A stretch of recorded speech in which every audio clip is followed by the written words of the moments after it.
Welcome to Women Lead Toastmasters. My name is Abhijit. Before we proceed, everyone, please mute their mics. Let me introduce our Vice President, Khushbu Shah. It's all you, Khushbu. Hello, everyone. Welcome to Women Lead Toastmasters meeting. I'm just going to start sharing my screen. I hope you all can see it well. Can you all see?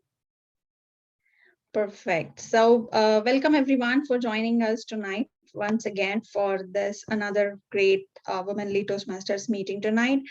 We provide bi-weekly theme-based meetings to help you work on your public speaking skills and leadership skills. Women Lead Toastmasters' purpose is to provide a safe platform to practice public speaking, build future leaders, empower others, find your voice, and share ideas across the cultures. Our mission is to empower people like you. In numbers, Women Lead, we have already touched up to the 76 countries, 10,000 views for our blogs, 30 members, I think 30 plus members so far, 88 blog posts we have written. There are 43 videos uploaded on the YouTube, which includes our workshops and our regular meetings, and some of the fun videos also, which we are trying along. 20 workshops we have conducted so far. As a Women Lead, as a club into the Toastmasters, we have won President's Distinguished Club for 2021, Best PR Award, Newsletter Award, and Marvelous March, Reboot, Refuel, and Rebuild Award. The members or the members that you see on the top line is our current members, current officers for the July to December. And the members that you see down are the core founding members of the Women Lead Toastmasters. A quick announcement for all of our members. Please renew membership renewal fees due. It's due, and here are the details. I'm sure you would have received an email from Priya as well about the renewal of membership. To all the new members who are guests here and who wants to join, please reach out to our VP of membership. She's Priya. She will help you out that how can you join this club. And let's get started for tonight's meeting, which is another exciting meeting about work-life balance. I would like to start this meeting with a quote, which is most of us spend too much time on what is urgent and not enough time on what's important. So it's really important for all of us to identify that what is urgent, what is important, and what has the low priority.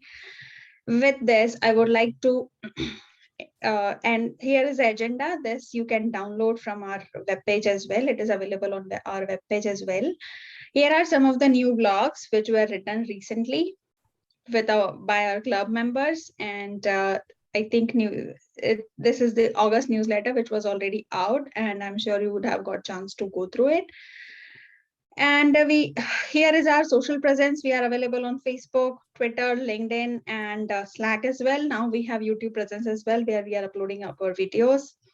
Our WhatsApp channel is specifically for the members. If any one of you would like to join after becoming a member, please join. So let's get started with our meeting tonight, which is work-life balance. I would like to call upon our Toastmaster of the evening. She is Madhumita. Over to you, Madhu. Thank you, Khushbu. Good evening, fellow Toastmasters. The theme for today is work-life balance. Work-life balance has taken a whole new meaning over the last 18 months. It has turned into what some people call work-life integration. For most people, bedrooms have turned into office rooms and kitchen counters have turned into conference room tables. For me, the principles outlined in a book called Deep Work by Cal Newport has been instrumental in helping me deal with these changes. I highly recommend reading that book if you have a chance. It talks about time boxing, setting boundaries, and ensuring you can be productive consistently. The book is called Deep Work by Cal Newport. Let's kickstart this meeting. First up, we have Charasa giving us the leader profile of the day. Charasa? Hello, can you guys see me? Yes. I think I'm upside down. Yes. I'm sorry. I don't know what's happening, but okay. So my woman of the day or inspirational woman for today is Maya Angelou. On the screen, you'll see there's a quote that says, "I've learned that people will forget what you say. People will forget what you did, but people will never forget how you made them feel." It's a famous quote that she gave during an interview of hers. For those of you that don't know Maya Angelou, Maya Angelou is a African-American woman who has a very consequential career that spans more than 5 years. She was first started out as a singer and then a dancer. She became a journalist, a civil rights activist, a memoirist, a poet, and then later a screenwriter. During her time, during Maya's life, which didn't start off so great, she was pretty rocky. She started off in her upbringing being bounced from family to family member. And then she was also raped at the age of 8 years old. And then she also had to testify and face her attacker, which was a pretty hard upbringing, which led her to a lot of life traumas and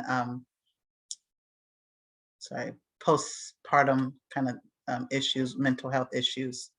At the age of 15, she then became she worked in gambling clubs. She was a singer, she was a dancer, and then later became a prostitute.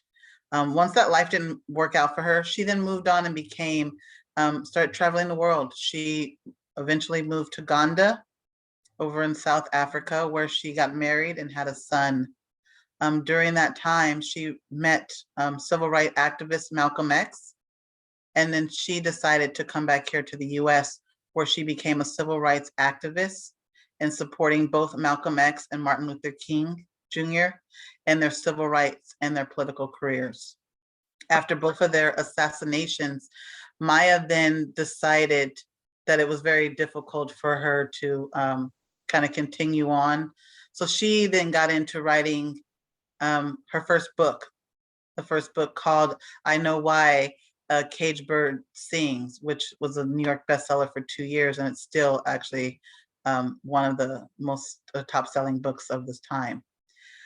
She later then became the first African-American woman to write a major screenplay.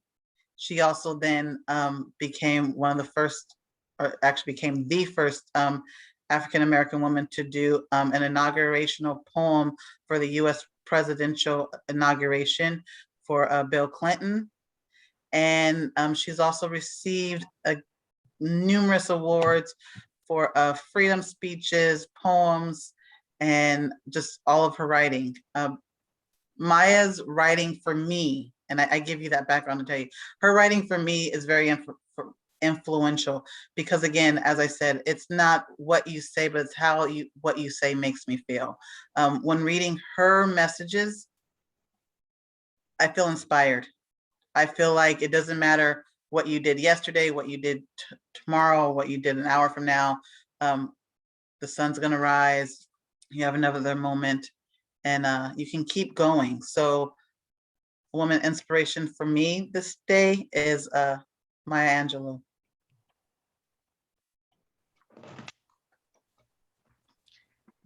Thank you, Charasa. Her poems are brilliant. I Am Woman.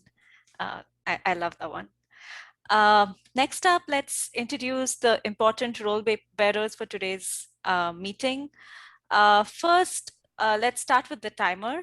Bhavna, can you introduce the timer role for us? Thank you, Madam Toastmaster.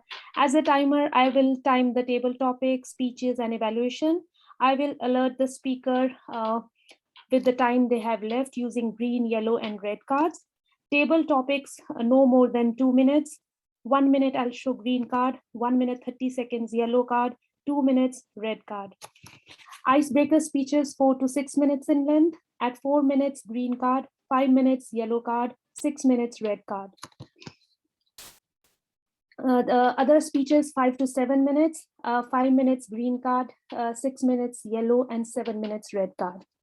The individual evaluations should be between 2 to 3 minutes. 2 minutes, green card, 2 minutes, 30 seconds, yellow card, and 3 minutes, red card. Back to you, Madam Toastmaster. Thank you, Bhavna. Let's introduce the R counter of the day. Khushbu, you have been volunteered to be our counter of the day. Yes. So everyone, I would be noticing all the filler words such as you know, so, and other any such kind of filler words, tongue clicks as well. And in the end, I would be presenting my report to the Toastmasters. Back to you, Madam Toastmasters. Thank you, Khushbu. Let's go to the grammarian. Karen, you're now the grammarian of the day. Surprise! So somebody's going to remind me what the theme of the day is. Theme of the day is work-life balance.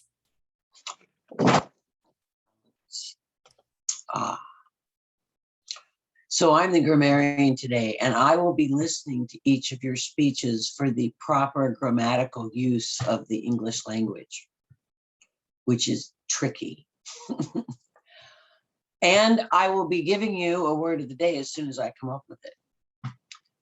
I'll be taking notes also of interesting phrases that you use, because I love how people put things sometimes in there so descriptive.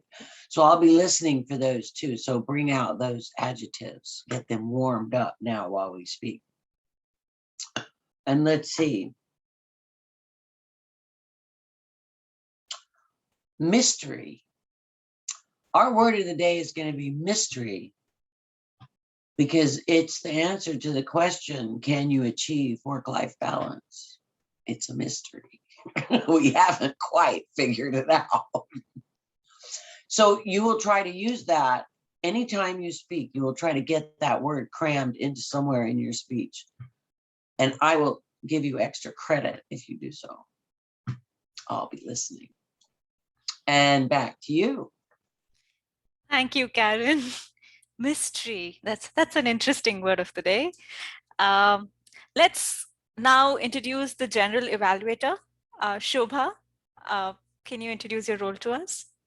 Sure. As a general evaluator today, I will be evaluating the whole session, as well as I will be conducting the evaluation session, which comes later, where we have a set of 4 excellent evaluators today who will be evaluating the speeches given by the speakers.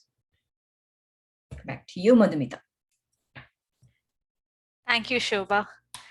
Let's unravel the mystery of today's speeches. We have 4 very exciting prepared speeches today. Our first speaker is Chi Mac. Her evaluator is Abhijit. Abhijit, can you share the purpose of Chi Mac's speech? Thank you, Madam Toastmaster. Chi's pathway is persuasive influence. She's giving her level 1 project 3 research and presenting speech. The goal of this speech is for Chi to research and present a well-organized speech on any topic. I'm going to evaluate her based upon her content as well as delivery. Back to you, Madam Toastmaster. Thank you, Abhijit. Chi Mac, where would you like to send her? Where would you like to send her, Chi Mac?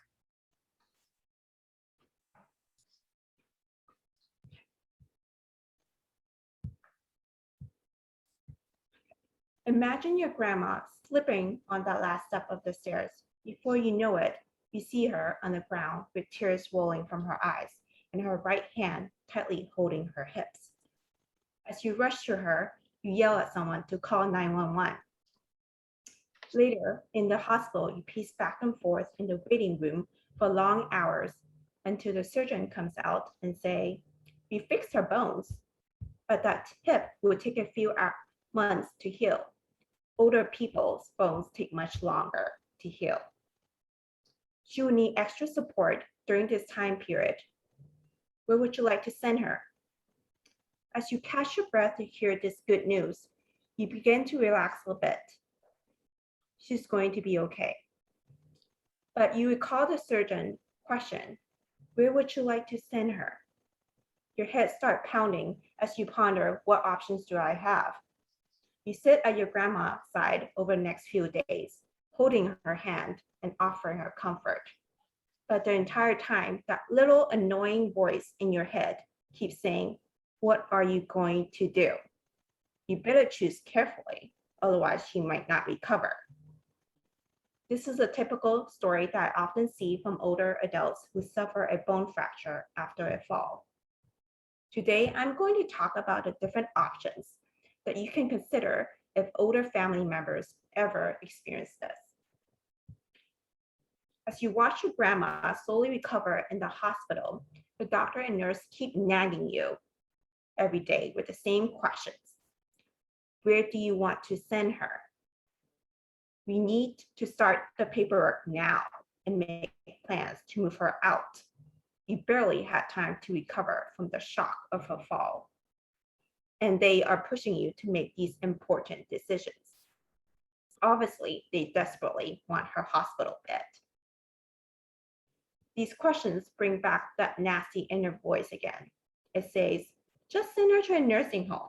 They can help her bathe, manage her medications, and also provide the housekeeping service. Plus, they provide the physical therapy she needs. It's an easy fix. Why worry so much?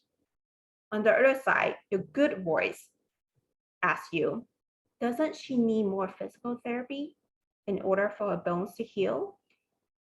I thought acute rehab would provide more hours per week, and they come to work with her every day. Finally, your grandma was sent to acute rehab. After a few weeks there, the nurse says to you, your grandma is doing great.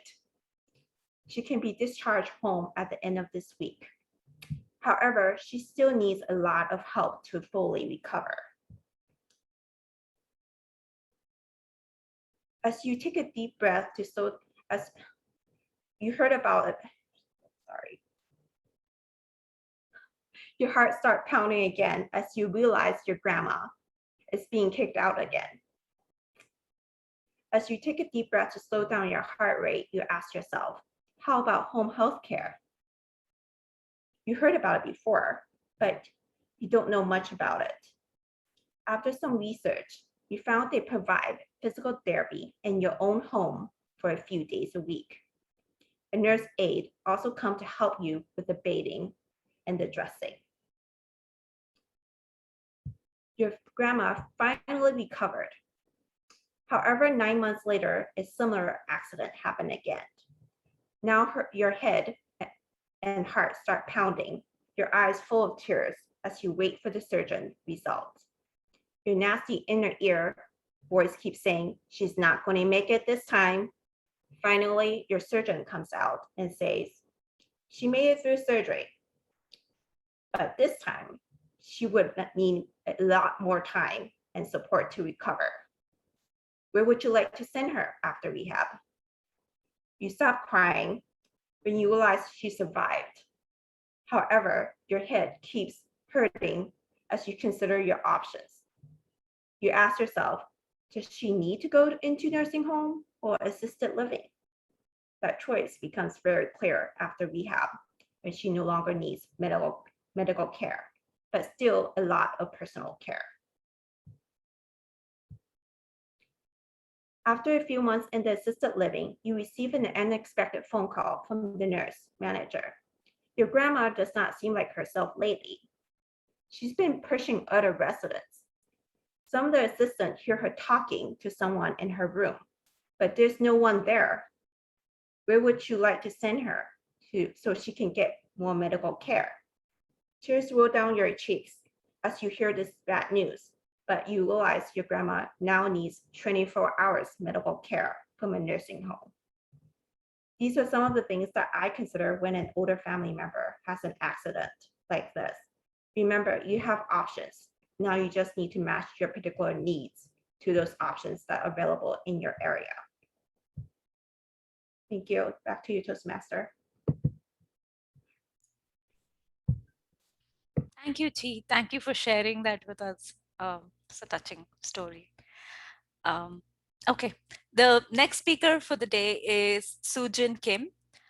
Her evaluator is Samantha. Samantha, can you tell us about Sujin's speech? Yes, Sujin's pathway is motivational strategy. She will be giving her level 1 evaluation and feedback speech. The purpose of this project is for the member to present a speech on a topic, receive feedback, and apply that feedback to a second speech. Back to you, Madam Toastmaster. Thank you, Sam. Madhumita, do we need a 1 minute break to give the evaluation? Yes, that's right. Let's do the 1 minute evaluation first, and then I will introduce. Thank you, Priya.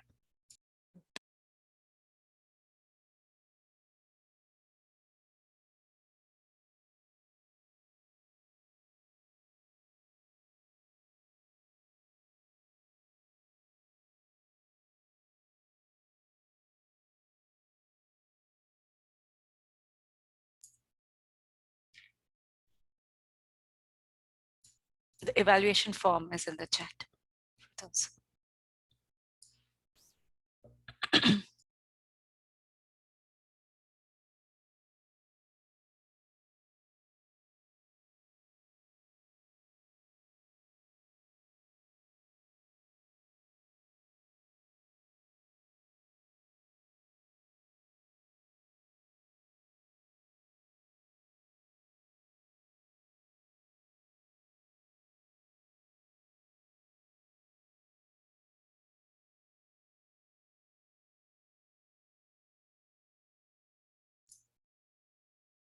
I think we got to a minute. Thanks, Priya. Our second speaker is Sujin Kim. Sujin Kim, how to overcome mid-career crisis. How to overcome mid-career crisis, Sujin Kim. What might you accomplish in the next 6 months if you had a gun against your head? This is the first question was asked to me in the group, in the group career coaching program that I joined last year. I participated in the group to get more clarity over my career path. I've been doing a corporate job more than 10 years, but I was not happy. It pays me well. I was working for great products, but I felt stuck. I'm not advancing. I'm not learning new things. The worst part was that I'm not happy here, but I don't know where to go. I don't know what will be my next steps to get out of here. Luckily, I found a Facebook post about Guru Career Coaching Program. Then I thought it was the perfect timing for me and then signed up. But the first question confused me. Why are you asking me, what would I do if I had a gun against me? Is it related to my career? Later, I realized that the intention of the question was to disrupt my default thinking and open my perspective to a broader range of opportunities. So overall, the program was not about tips or tactics about career development. It is mainly more about my perspective on life and career, and also my passion and motivation. So today, I would like to share 3 things I learned from the program that helped me overcome my mid-career crisis. First thing is growth mindset. The opposite concept of it is scarcity mindset. Scarcity mindset means you feel never enough. You don't have enough time. You don't have enough money. You don't have enough resources. You don't have enough sleep. You feel never enough. We think that there are many external factors limiting our ability so that you feel powerless. But from the program and the discussion with the group members, I realized that you feel powerless when you, not because of the situation, but because of your mindset. By shifting that perspective and focusing on what I can control, even though it's a small things, helped me feel motivated and feel energized. Second thing is confidence. In the past, I thought that confidence is the kind of a state where you can reach when you're really good at something, almost perfection. But I realized that that kind of moment never comes in real life. The helpful definition of confidence for me was the decision to try. It's more like you are learning how to ride a bike. You will fall down many times, but you know that eventually you will learn how to ride a bike and master it. By embracing imperfection and mistakes, then I was able to keep trying new things, even though I'm not good at those things. Eventually repeating those things many times, and then I can find the joy of getting better 1% every day, like my Toastmaster speech. Third one is empathy and accountability. Honestly, I'm a person who really cared about accountability at work, really focusing on getting things done. I didn't pay much attention of the feeling and their personal lives of people around me. But from this program, I realized that the balance between accountability and empathy is critical to build the trust people around me.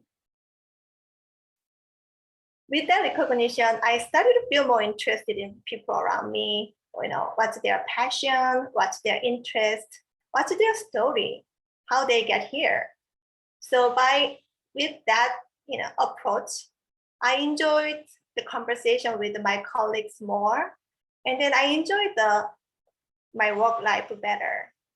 So that was the very meaningful transition for me. So in sum, by learning about growth mindset, also the new definition of confidence, and the importance of a balance between accountability and empathy, I was able to overcome my mid-career crisis well. And then it helped, the biggest learning from it was that I need to unlearn, if I want to move to the next phase of my career and life. High accountability and perfectionism worked very well in my early career, but those things are not necessary anymore if I want to be in a role to lead more people, get the help them to be the best version of themselves. So I really appreciate to have that opportunity and then learning from others with this program. So hope that if you have in your life, if you face this kind of a challenging situation in your life, I hope you can ask for help and then find the advice around you so that can overcome those challenges wisely.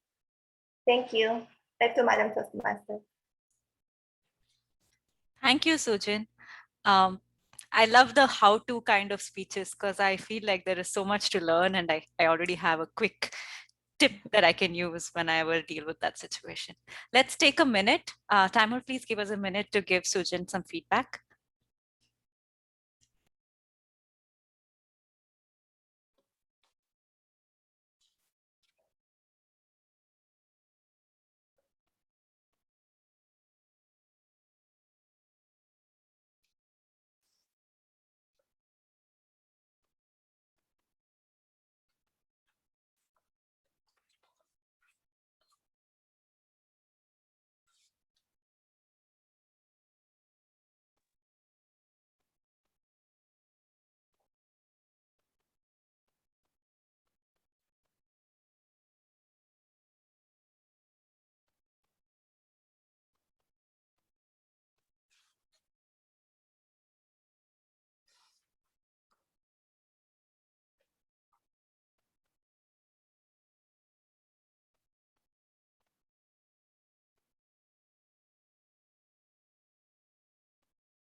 1 minute is up. Thank you, Taima. Let's move on to our speaker three. Our speaker three today is Shanti. Her evaluator is Lakshmi. Lakshmi, can you please introduce Shanti's speech for us? Shanti's chosen pathway is presentation mastery. And today she is giving her level 1 icebreaker speech. Shanti, just relax and have fun. You will do well. Back to you, Madam Toastmaster. Shanti Mariappan. Do I have time to stand and stare at the beauty of nature? Do I have time to stand and stare at the beauty of nature? Shanti Mariappan, over to you. What is this life if full of care? No time to stand and stare. No time to see when woods we pass where the squirrels hide their nuts in the grass. These stanzas are one of my favorite poems from Leisure, written by W.H. Davis in 1911. I think I studied in my 9th and 10th grade. Whenever people ask me the question, do you have time to stand and stare? I recollect this poem from my memory. Before answering that question, I would like to take you back to 2005 when my daughter, little princess, was in kindergarten, and a day in my life looks like this.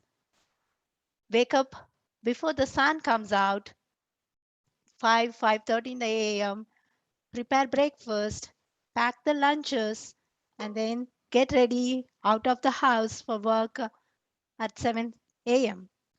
Do you have time to stand and stare? Yeah, I do have time to sit and stare my laptop at work. At work, okay? And then when I come back at 4, I pick my daughter, prepare snack, prepare the dinner for our family, and then she might have a couple of class lessons, some gymnastic or someone, and I could see take her to the classes and then come back by 8 o'clock, and she goes to bed by 9, running around the clock, burning out, keep on juggling between things one by one, back to back, and then clock strikes 11, go to bed. How about the weekends? A relaxed morning, weekend, we don't wake up, but lots of things are waiting for me, grocery, laundry, and then what else? You name it, I say yes. Okay. I could see that in your face. And then coming back, I'm juggling between the mystery of work and life. Oh my God, what's going on? By the end of 2005, what happened being like this? Oh, I got neck pain. The subsequent week, ouch, wrist pain. The third week, ouch, knee pain. Ooh, ah, ouch, what's going on? I couldn't believe. I'm tired, but I'm managing between work and life with the pain. This was keep going on. I could manage, still manage. In 2006, springtime, we went on a vacation for 10 days. Wonderful. Where did we go? Disney World. I was so excited. My little one was jumping up and down, up and down. Then what happened? We were running all the day from Peter Pan ride to Indiana Jones and then walking around to Splash Mountains and laughter and fun with the family. That's so good. Last one is it's a world, it's a small world after all. It's a small world after all. Oh, small boat. I couldn't forget that. I enjoyed, and you won't believe we went 4 times around that ride. She was loving it. And last but not the least, the fantastic leisure show. Before that, we were lying down and counting the twinkling stars in the sky. Did I had a time to stand and stare? Yes, I did. refueled, re-energized, and renewed. 10 days fun done, but we are happy, home, and the work started routine. No pain. Forgot about that. Coming back. Within 10 days, all these happiness got faded, Again, ooh, ah, ouch, came back. What to do? This time it has been 8 months. I have to pay attention to it. It's a warning sign for me. What to do? Okay, daily routine. This is my daily routine. Burned, stressed, hectic, around the clock running. What I was doing in the vacation? Running, walking, exercise regularly. Mantra 1. Okay. Mantra 2. What happened?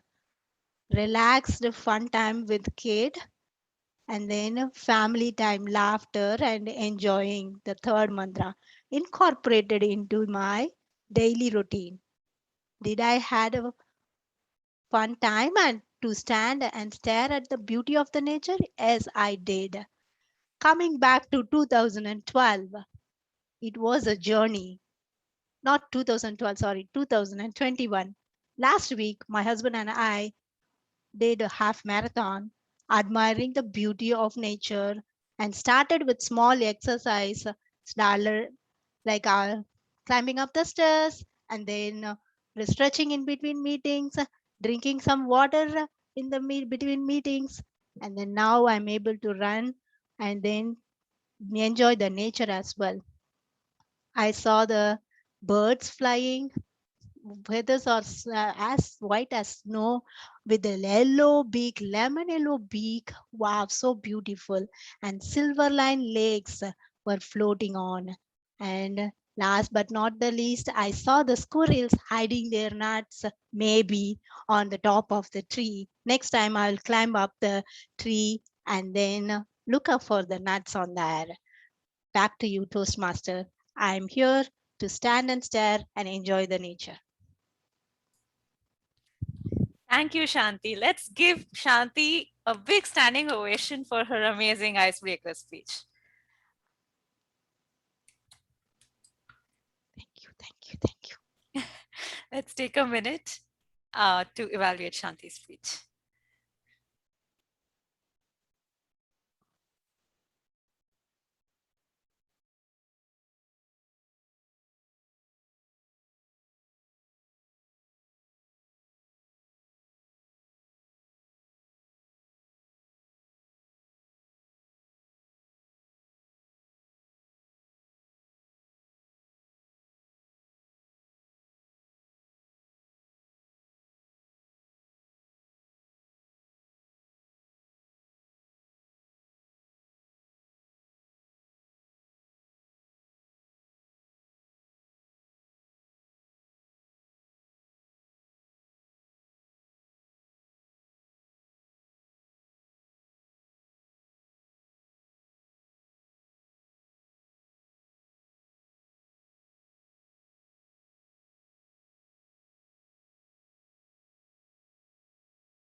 Time is up.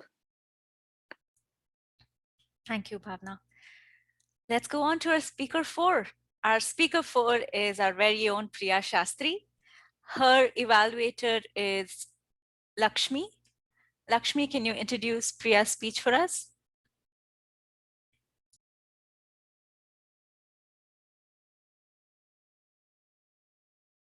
It's not Lakshmi, it's Helen. Oops, thank you. Helen, can you introduce Priya's speech for us? Hello. Yes, I'll be stepping in to evaluate Priya's speech this evening. She is doing Persuasive Influence Level 3, and that has to do with explaining conflict resolution to us. So she'll be sharing her knowledge of conflict resolution and some steps and strategies that we can use to help resolve conflict. Thank you. Priya Shastri, Conflict Resolution 101. Conflict Resolution 101, Priya Shastri. Thank you, Toastmaster.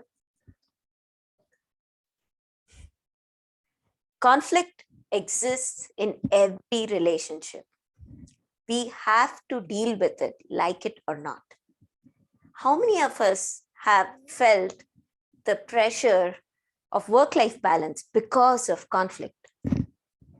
Today, I'm going to make a humble attempt to resolve that mystery by providing you 13 techniques, and even if you apply 3 of them out of the 13, I think you will make a lot of progress in solving the conflict. I took the assessment in the understanding conflict resolution in the Toastmasters pathway. There was a situation where they showed that one person was putting his foot down on painting the walls of the office yellow. The second person in the room did not like that. So they said, yellow is not a good color. I think we can put the money on painting the office walls onto replacing the carpet in the office because the carpets are old. There was a third person in the room who said, the carpets are fine. I think the furnitures are bad. So we need to replace the furniture. So there was one problem, that is remodeling the office, but 3 different opinions and ideas. The manager had to resolve this problem. So the first step that the manager did was, what should I do in this situation? He said, let's take a 5-minute break. Think about what is the most essential thing to be replaced, and let's go do that. That was the first suggestion.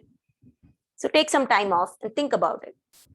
The second suggestion was, redo the timelines for remodeling the office. So break up the whole task into phases and just do one task at a time. So say if you're painting the walls in the first quarter, do the replacement of the furniture in the second quarter and do the carpet changing in the third quarter. So that was the technique that the manager used in that scenario. There was no name calling and there was no pointing fingers. So that's how they got out of that situation. But office situations are sometimes even more tricky. And maintaining a very delicate balance in these situations requires a lot of effort. As per Patrick Lencioni, in his book, The Dysfunctions of a Team, conflict is the main element that needs to be resolved. So I have 13 techniques, and the acronym to remember that is alternate ways. I'll share my screen and take you through each one of them.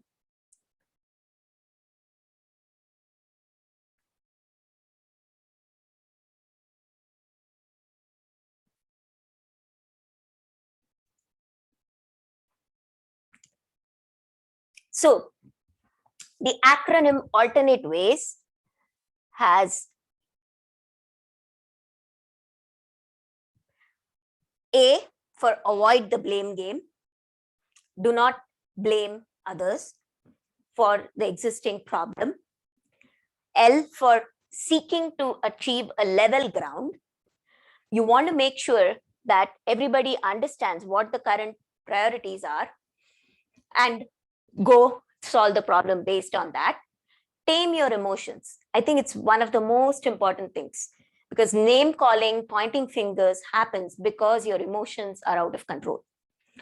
E is eager to find allies in the different areas of the organization, so that if your project doesn't go on time, you have a backup plan and there is another team who is willing to help you in case you fall back.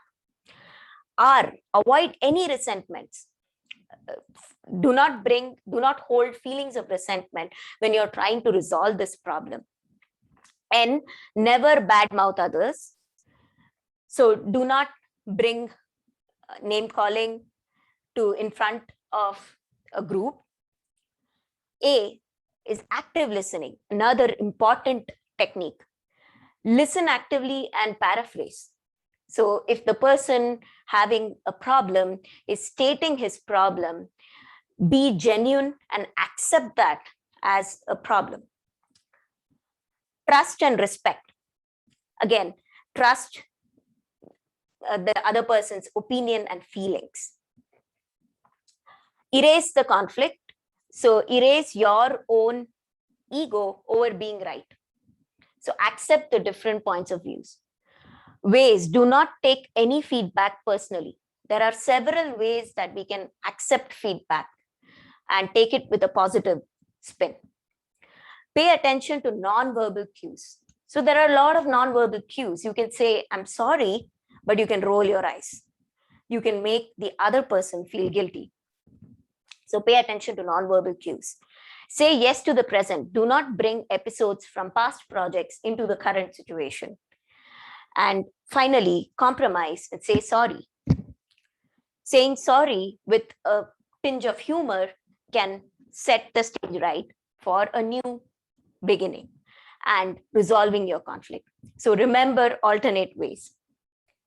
I'll post the link to this slide in the chat. If you follow even 3 out of these 13 techniques, you would have succeeded in achieving your goal.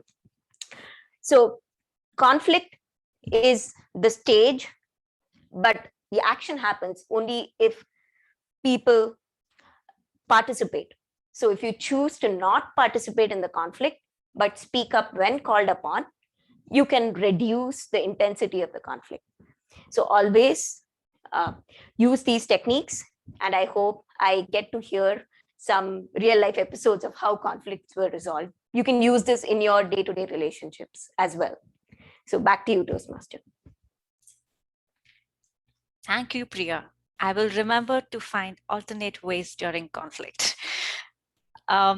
We have some time, so I want to give a chance to our, let's take a minute to evaluate Priya's speech first, and then let's talk to our guests.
Thank you, Bhavna.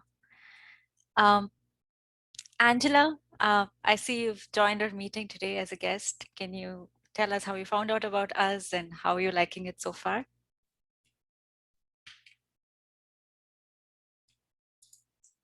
Sure. My name is Angela Ho. I am District 60 Club Growth Director, and I've met Abhijit during district leadership training, and then he told me about your club, Women's Lead Toastmasters, that was formed recently, and I was interested, to find out how, you run your club, and after I've attended this time, I find it was great. You have 4 wonderful speakers giving relevant messages regarding issues and that women and also men can face from day-to-day living, and it's nice to see so many empowered women during this meeting. So thanks for having me. Thank you, Angela. Please keep coming to our meetings. We also have Stephanie. Stephanie, do you want to tell us how you found out about Women Lead? Yeah, absolutely. Hey, everyone. So my name is Stefanie Bunia, and I recently relocated to the Bay Area from Europe, and I attended some Toastmasters meetings back in Europe, and I just Googled to see, to find a club here, and that's why I joined. That's great. How do you like it? How was our meeting? Good, good. Unfortunately, I was a little bit late, but what I've listened to, that was great. Awesome. Thanks, Stephanie. Please keep coming to our meetings. Next, we're going to the exciting table topics section of the meeting. The table topics master for the day is Abhijit. Abhijit, over to you. Thank you, Madam Toastmaster. Today's prompts are going to be shorter, very short prompts, similar like a contest. My first two prompts will be related to the theme, and then I will go off and challenge you. My first question is for you, Bhavna. Bhavna Sharma, your ideal work day. Your ideal work day, Bhavna Sharma. Thank you. So my ideal work day, generally my work day starts, okay, so my ideal work day would be, I start my day by listing out the things that I have to do that day. The mornings are hectic with my daughter getting her ready for school and stuff like that. But the first thing that I do before I start my day is to pray a little bit, and then make a list of things that I have to accomplish during the day, set priorities, which things are important, which can be, I can handle day later, or I have to reply some emails. I have to do it today, or I can do it 1 or 2 days later or something like that. So I set priorities for my day, and I have seen by listing, I have become more efficient. That has helped me a lot. Initially, I think when I started, I was very much stressed about my work. I was all over the place. But since I have started making this list in the morning, the first thing when I start my day and listing my priorities, this has helped me a lot, and also made my days make my work-life balance, family balance easier. And I think this is the mystery that I didn't unravel before, and I unraveled it now. So it has helped me. So now my days, I would say, are not ideal, I would say, but they are close to that. Thank you. Back to you. Thank you, Bhavna. I'm also going to start making the list. Thank you for sharing your secret with us. Charasa Johnson, what does work-life balance means to you? What does work-life balance means to you, Charasa Johnson? Thank Abhishek.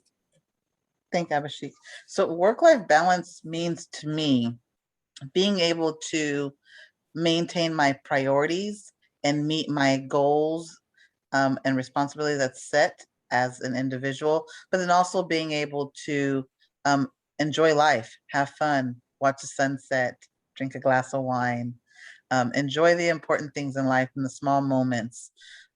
So as long as I'm able to be responsible, make sure I meet all the goals for the day, and end the day on a good note, accomplishing something and then smiling, going for a walk, enjoying the atmosphere.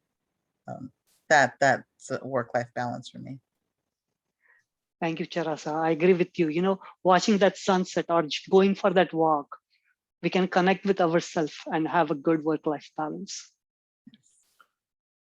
Karen Conwell, your loyal sidekick. Your loyal sidekick, Karen Conwell. My loyal sidekick is probably the most important person in my life. They have kept me together, offered me guidance, attempted to steer me in a different direction frequently, particularly when I was a child. My mom was always there. And she believed in me. She believed in me when nobody else believed in me. And she said, Karen, you can do whatever you want. You have to work at it. And she instilled an incredible set of psychotic work values in me that I am now attempting to dismantle because they are so stringent that they would kill a normal person. But I've never been normal. So, and it's amazing. It was wonderful. It got me to where I am. But now I have to lose it.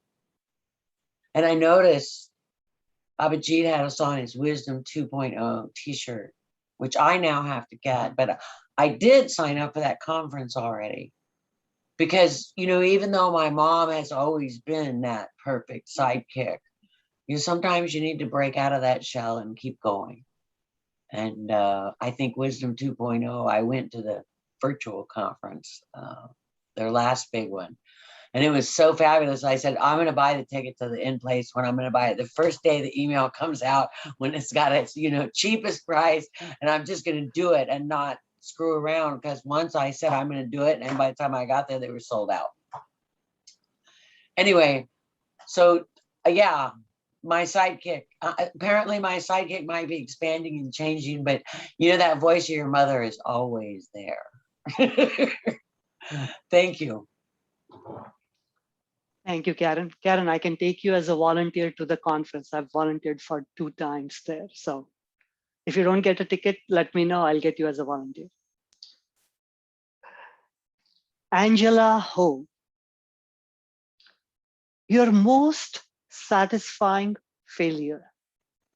Your most satisfying failure. Angela Ho. Fellow Toastmasters and guests, my most satisfying failure. When life hands you lemon, what do? You make lemonade. So let me tell you of an incident that happened just a few years ago. I was working for a company, doing well. All of a sudden, unexpectedly, they pulled me and said, we don't need you anymore. We don't have enough work for you. So we are going to let you go. However, we can call you back when there is work as a contractor. So of course I felt sad, but looking back, that was an opportunity to restart my company. And instead of working for one person that provided me with job and opportunities, I was able to be a contractor consultant for different companies. And not only did my income increase, but I had more time on my own, and I was able to travel and make the time that I need to do my own thing that is satisfying for me. So I feel that as my most satisfying failure. So when life gives you lemonade, lemon, make lemonade out of it. There's always another way of looking at things to turn things around and follow that rainbow that you know that's there, that you can pursue and be a better person and happier for it. That is my most satisfying failure. Thank you. Thank you, Angela. I will always remind myself to make a lemonade. Khushbu Shah, one more time. One more time, Khushbu Shah. Hello, everyone. One more time, I think I take this as a phrase which inspires you to try something one more time. Do it one more time. You don't know what's going to happen next. You fail this time, but let's give it a try one more time. If I reflect back on some of my stories, some of my events into my life, I think I lived this quote or this thing like, let's try one more time. Let's see what happens one more time. if I reiterate my story of like job search, every time I was getting a rejection email, every time I was getting rejected from my first, second, third, or fourth interview rounds, I was patting my back first that it's okay, let's try one more time. So one more time kept me going. And I really think that even if you fail 100 times, there is always one more time. Never leave it, never give it, never give up. Back to you, madam. Back to you, Table Topics Master. Thank you, Khushbu. Thank you for sharing your story about resilience. We appreciate that. Thank you. Madhumita Sridhara, your biggest challenge. Your biggest challenge. Madhumita Sridhara.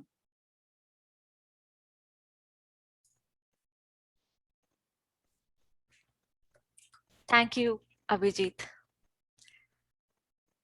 And I think about it, I think my biggest challenge has been pushing beyond what I think is possible and what people expect out of me. There is this glass ceiling of sorts which is formed when you are the first person in your family to have gone out of the country to study, to have gone out of your country to pursue a job she wants to do. And almost anything you do seems like, oh, wow, oh, she's the first to do it. And, you're enough, you've already done so much. And I have to constantly remind myself that, the world may not expect me to do this, but I need to push myself. I need to know that there is more to me than what I can just do today. Just because nobody expects it out of me, I shouldn't stop there. I have had support who keep reminding me that. Thankfully, I have friends, I have family who do know that, oh, she wants more and I think she can do more. So let's push her to do that. And I'll be grateful for always having them in my life. But yes, my biggest challenge, I would say, is my own expectations from myself when I say, oh, maybe I can't do that. I'm doing fine. I'm doing enough. I'm in Toastmasters too. I'm trying to do this, but push yourself a little more. Maybe you can do more. Maybe you can do more at work. Maybe you can do more at home. Maybe you can do more Toastmasters. And that's my biggest challenge. Back to you, Table Topics. Thank you, Madhumita. Thank you for always trying to expand your boundaries. Shobha Rao, aspire to inspire. Aspire to inspire. Shobha Rao. Thank you, Abhijit. Aspire to inspire. Who doesn't? All of us aspire to inspire someone or the other. I personally have been inspired by many, and I do have a lot of role models. In fact, our profile of the day was Maya Angelou, very nicely enunciated by Teresa. And especially the quote that she said today, that's what I love about Maya Angelou. It's how you make people feel. It's not about what you say or what you do, it's how you make them feel. And I think in Toastmasters, giving speeches helps us inspire so many of the members around us by giving speeches that make them feel for what you're saying. And that's exactly what public speaking is about. And it is also one of the reasons why I am part of Toastmasters, is to get inspired and to inspire people. And I do aspire to inspire everyone every single day, one step at a time. Abhijit. Thank you so much, Shobha. Thank you for reminding me again that it matters how we make people feel, or how I make people feel. I learned that the hard way. Back to you, Madam Toastmaster. Thank you, Abhijit. That was an excellent Table Topics session, if I may say so. Now we're going to the exciting part of evaluations. I will hand it over to Shobha, our general evaluator, to conduct the evaluation session. Before this, can we have a 1 minute just for polling for the best speaker and the best table topics for now? And then after evaluations, we'll do the best evaluation poll. Sure. Yeah, I'm gonna. First is the best speaker. So there were 4 speeches today. First was T-Mac, Sujin Kim, Shanti, and Priya.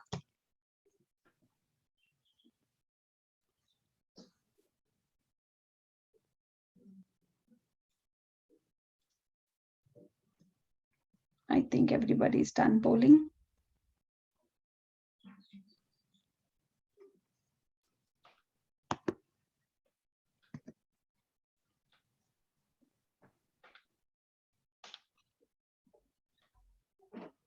Perfect. Best table topics. I have posted the sequence in the chat so people can, I think I posted it to Abhijit. I'm posting it into the chat for everyone so people can take a look and select the best table topic speaker. Please don't pick 8, 9, and 10.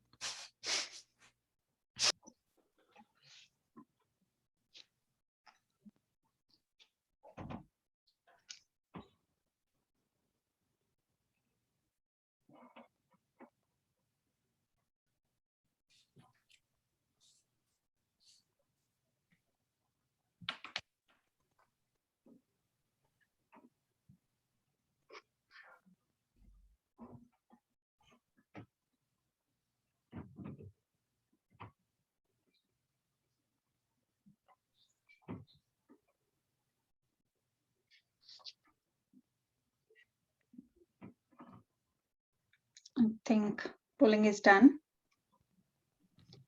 Yes. Thank you.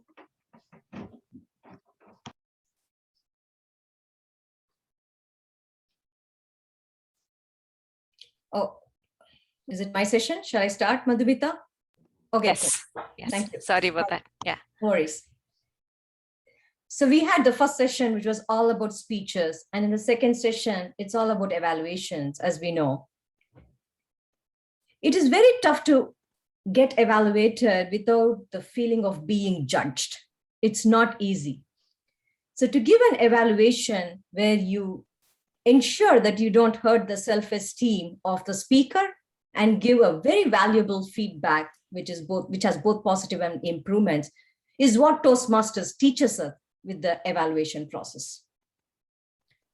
We have 4 evaluators today who will be evaluating all the 4 speeches that we saw in the first session, we heard in the first session. Our evaluator 1 is Vicky Pan, who has been with the club from the beginning. And she is going to be evaluating Chi-Mac's speech. Where would you like to send her? Thank you so much, Shobha. Fellow Toastmasters and guests, and especially you, Chi. Your speech reminded me of my old parents. And thank you for reminding us that we do have options. There are many things I liked about your speech, but here are 2 things which I really, really enjoyed. The first thing, the way you describe the 2 situations. The situation 1 with the grandma and the hospital staff is asking for the bed to be vacated. I've seen this many times in my life. So thank you for transporting us to that place. I really like the way you did it with your inner dialogue too at the same time. The second thing I liked about your speech is how beautifully you are using your hand. Once you used your hand for the phone, another time you're using it for your inner dialogue. So the way you used it, I really enjoyed that. Thank you so much. There are a few ways I feel you can make your speech very effective. The one thing is, I felt at the end you said you have options. But if you had shared with me what options I have, that would have made me feel complete about it. So if you can, please share those options. The second thing, I feel that if you can slow down your pace a little bit, it will help me catch up with each and every word you say. Sometimes I feel as if I speak fast, I cannot transfer each and every word to my audience. The third thing, when I'm sharing a story, I want to share with an I.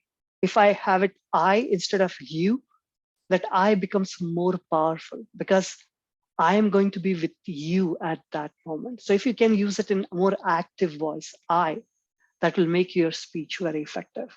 Overall, sharing the options with us, using the active language I, and slowing down your pace will make your speech very effective.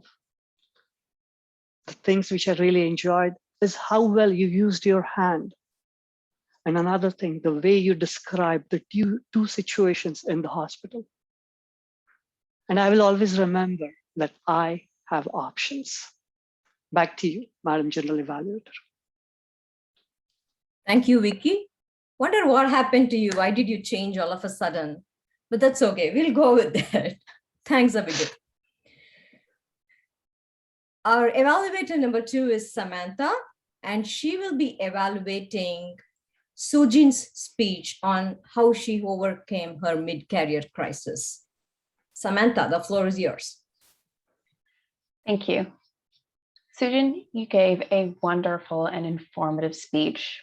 This was a great speech to give for your evaluation and feedback, as all of those tips and takeaways that you gave us will be very ingrained in your brain from all of the practice that you're going to do and have done. I felt your struggle as you gave us the story in the beginning of why and how you came to do that online course.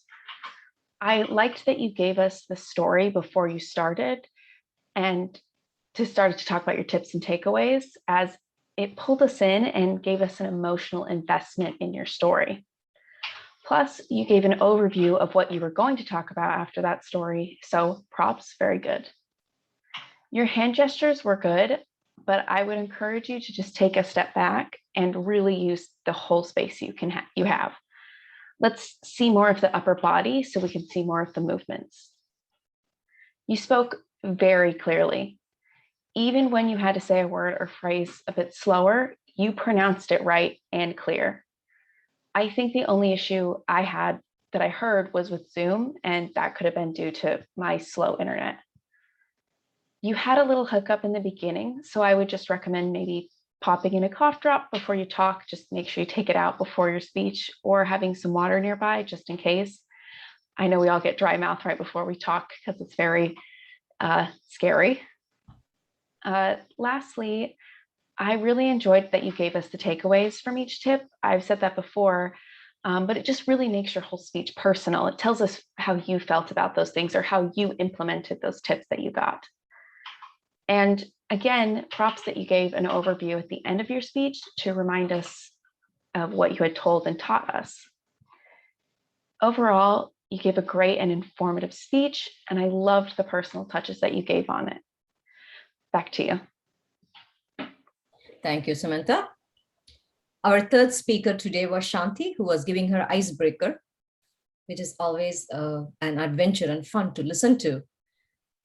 And to evaluate her speech, we have Lakshmi, who is herself a very good speaker as well. Let's welcome Lakshmi to evaluate Shanti's speech. Shanti, I was completely engrossed in your speech. It was so good. Actually, I live just 10 minutes away from Disneyland, got the annual pass, but went there just thrice, that too in a hurry. Obviously, because I was busy and I didn't have time to enjoy. You made me realize how wrong I was. Your speech was top notch. I like the way you said, oh, ooh, ouch, you're singing, everything. Basically, I liked everything. Your voice modulation was amazing. I also like the way you described your life from morning to evening. You know, actually, I felt that I was in your kitchen or inside your car when you were taking your kids around. I could feel that the description was really good. And for most part of your speech, your hand gestures told us the complete story. I'm sure if there had been any audio problem, even then we would have understood the story completely. That hand gesture was amazing. Just one suggestion. It's not the speech, just the title. Maybe you can just reduce the number of words in your title, maximize it to maybe 7. That's all, I couldn't find any flaw in your speech. What I like best, obviously, there's no mystery to it. Your confidence. Icebreaker speech with so much confidence. Wow. Hats off. So overall, a flawless speech, beautiful hand gestures that talk, descriptive storytelling, and vocal variety. Just a little bit work on the title. That's all you need to do. And I liked your confidence. I was completely mesmerized by that. Next time, if I go to Disney World, I'm going to take my time, stand, and enjoy what I see there for sure. Thank you, Shanti. Back to you. Thanks, Lakshmi.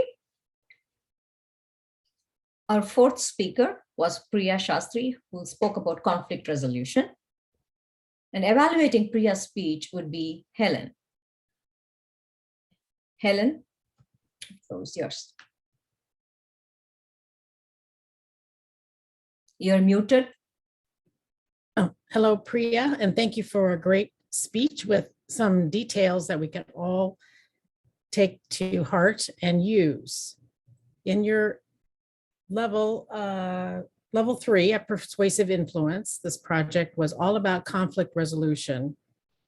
I know you studied the materials online and took the assessment and learned about your issues and learned more about conflict resolution, and also applied, it looks like, some other materials that you have come across in your life to that issue.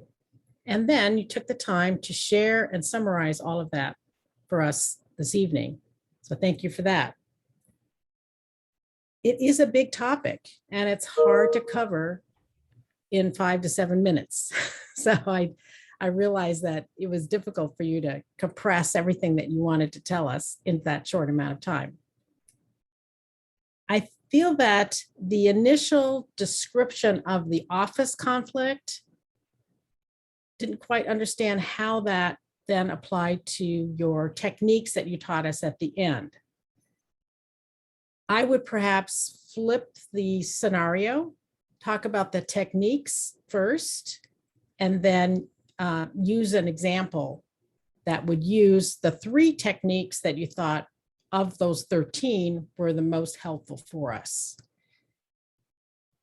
That way, the audience would be able to follow the thread and cement in their brain what you were trying to accomplish by saying, I'm going to give you 13 techniques, but I'm hoping you'll take 3 of them away. Which 3 were they? Why were they most important? How could they help me move forward? I did like that you were engaging us in showing the slide with all of the techniques, perhaps also engaging the audience more with questions and prompts to get us thinking about, oh, that was a situation, I could have used that technique. But I also understand it's a short amount of time and it's a really big topic. And I think you did a really great job condensing it down in a way that we could digest it this evening. Thank you so much for sharing this with us. And we're looking forward to seeing your slide. Back to you, Madam General Evaluator. Thank you, Helen. Please vote for the best evaluator. Evaluator 1 was Abhijit, Evaluator 2 was Samantha, Evaluator 3 was Lakshmi, Evaluator 4 was Helen.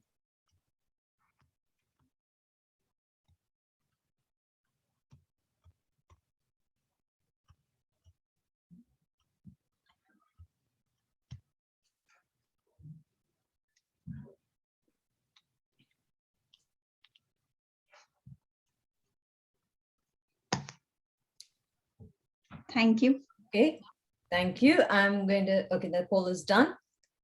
before I give my overall evaluation of the session, let's just go through the functionary roles and figure out how people did with their grammar and our counter. Our R counter for the day was, it was replaced. I know there was some confusion initially. Kushbu, okay. Kushbu, can you please give the count of R's and Ms for today? Yes. So our meeting, I started actually a little late. So I started from Shiraza. She was already started speaking. I noticed 3 R's, 3 Ms, 2 Unos, and 1 so for her. So total in 9. Chimak, 1 R only. Good job. Sujin Kim, 5 Unos and 3 tongue clicks. Overall 8. Shanti, 3 and 1 tongue click.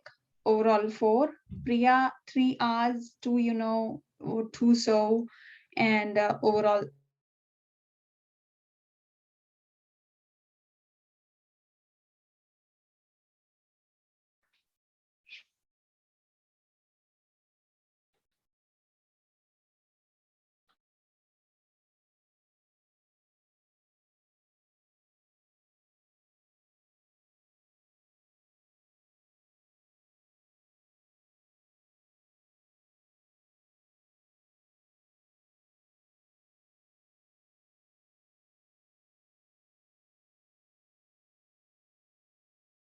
a lot past measurement. So that was really perfect.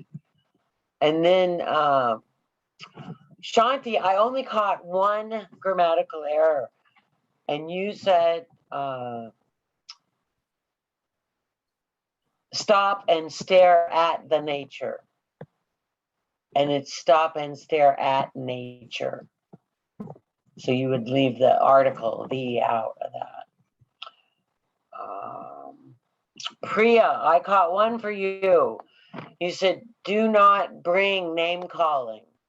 And there's a couple of different ways you could say that. You could say, do not use name calling, or do not name call, right? Is the briefest. And as speakers, the best speeches actually have the fewest words that you can really get right into. So it clarifies things when you use this is a case where less is more. And also, Priya, your alternate ways, that whole graph, that was just fabulous. And then to put the link in for people to go get it, print it, do whatever they want, save it as a screensaver, because that's quite the reminder. That was really impressive. Kushbu, even if you fail, there is always one more time. What a great way to take the question Abhi asked you and turn it into an anchor phrase. If you were entering the table topics contest, I would say this is a very interesting strategy to think about. Abhi, I think you actually win the award for this one. You had just finished talking about why you should use I instead of you. And you wrapped up your entire evaluation with, I will remember, I have options. Talk about a way to drive a point home, right? I was very impressed by that. And then Lakshmi, you use such descriptive language. Your speech was top notch. I don't think you can get better than top notch, right? And it's not what everybody else might say. So it's a very creative use of language. You guys made me work tonight, but I had a good time. Thank you. Thank you, Karen. We didn't get the word report though. Who used the word mystery? It is a mystery till now. It is a mystery on who used the word mystery. And I only caught 2 people, but there may have been more. Mahutma and Bhavana. I used it just now.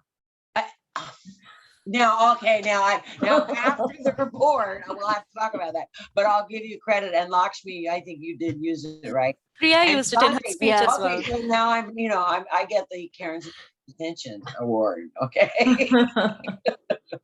You guys rock tonight. I'm impressed. Okay. We won't keep the timer's report a mystery anymore. because we need to know who qualified and who may not have qualified. So Bhavna, can you give your timers report, please? Yes. So all three sections, the prepared speeches, evaluation, and table topics were within the time limit. For prepared speeches, the average time was 6 minutes. For evaluations, the average time was 2 minutes, 10 seconds. For table topics, the average time was 1 minute, 30 seconds. Thank you, Bhavna. In the interest of time, I'll keep my general evaluation as short as possible by just giving a few improvements that I saw today. Thanks for starting on time, and I'm sure we'll end on time. That's good.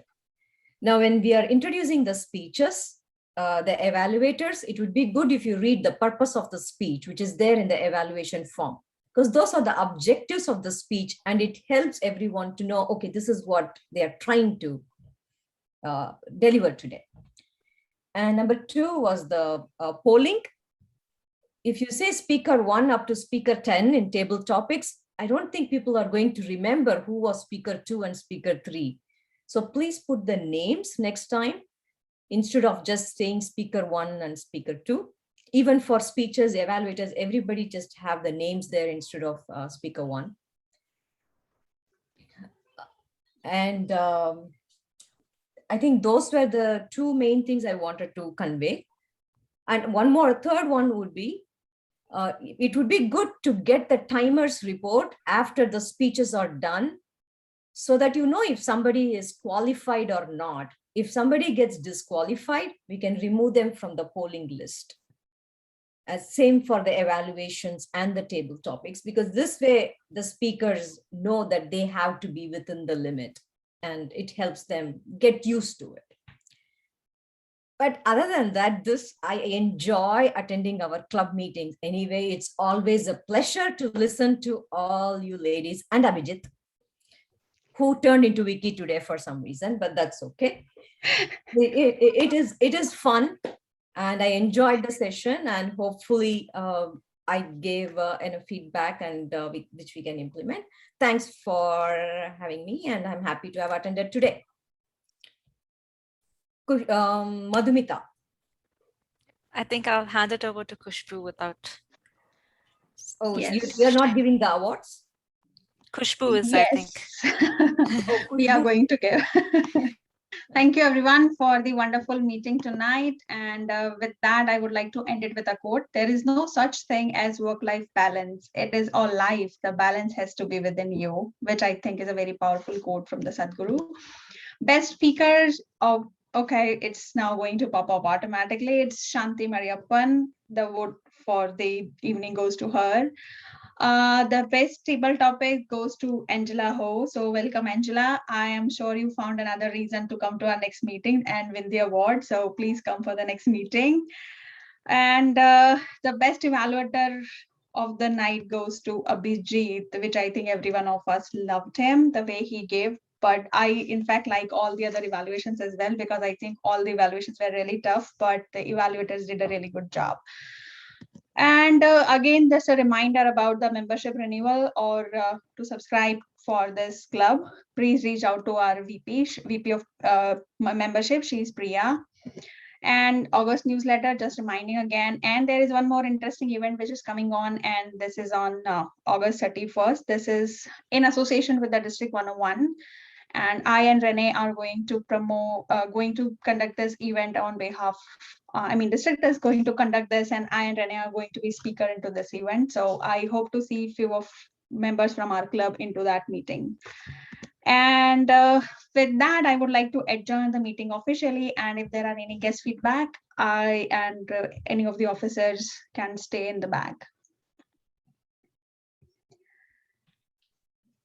Angela, how was your experience today? It was great. It was fantastic. Great speeches, great evaluations, table topics. I like the gestures, the empowerment, the stories that are relevant to our lives.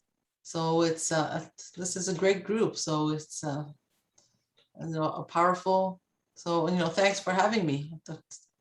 It was well spent. I'm in the Eastern time zone, so It's 11:16 p.m. here, but it was worth the visit for sure. So Thank you so much. Thank you so much, Angela. Thank you. Those words are very important for us, and we wish to see you again and again in these meetings. Thank you. I'll see you on Saturday for a long day. Yes. Yeah, we have training on Saturday all day long.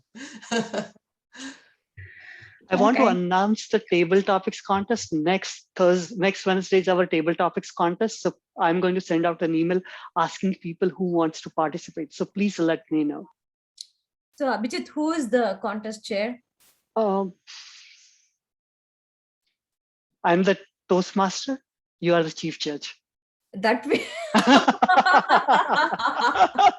Okay, we'll handle it.